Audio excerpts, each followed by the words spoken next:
Ang sabi niya, Ayaw niyo pong makulong. ma'am, di daw siya natatakot makulong. Ma'am, Ma'am, ang galing-galing yung lumuhod, di ba? Sa simbahan, I mean. Oh.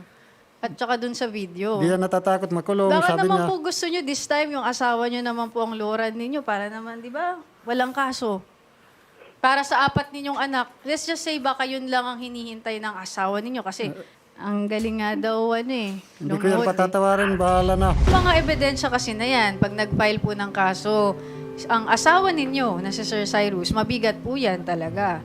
No, mahirap patunayan, Di daw- sasabihin nyo na inutos sa inyo. Ngayon, hinihingan ko kayo ng ebidensya. Wala naman kayong mapakitang ebidensya. So, malaki po ang problema nyo dyan, ma'am. Ang akin lang, ma'am, gusto nyo bang aminin nyo na lang kesa i-deny nyo at humingi kayo ng tawad Ma'am. muli sa mister Ma'am. ninyo? Di yan hihingi ng ma'am, tawad. Yan hindi na po ako nagdi-deny. Hindi po ako nagdi-deny, ma'am. wala kang ebidensya. Ang lahat ng sinasabi ko po, ma'am, ay totoo, ma'am. Hindi po ako nagdi-deny. Totoo po yan lahat. Totoo nga na may mga katalik kang ibang lalaki, di ba? Ang hindi mo Oo, ang hindi totoo ay ginusto mo. Or ang hindi totoo ay yung inutusan ka. Sorry, ang hindi totoo yung inutusan ka. Ang totoo, ginusto mo 'yon. Hindi daw po ako sumunod sa kanya. Bubugbugin niya ako. Papatayin. Meron ka bang kahit isang blatter o reklamo sa barangay na binugbog ka ng asawa mo?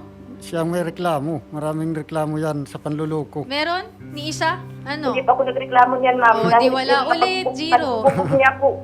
Paano po ako aamin kung inutos niya po sa akin ang lahat ng yan? Nakita na.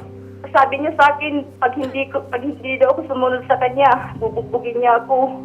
Lahat ng yan, tay, inutos mo. Pinag-aawayan natin dahil Huwag ka nang pinipilit mo maingay ko kung dahil yan lang yung ayoko. sasabihin mo. Huwag ka nang Ma'am, sige maingay. na. Pinipilit mo ko Huwag ka dahil nang maingay. ayoko. Naging miserable ang buhay ko dahil sa'yo. Sorry dun sa video, ma'am. Wala akong narinig na ayoko. Huwag ka nang maingay. Dun sa buong Opo, video, ma'am. pinanood ko. Dahil Wala gusto mo. akong narinig na ayoko, wag mo akong Dahil gusto mo. pilitin.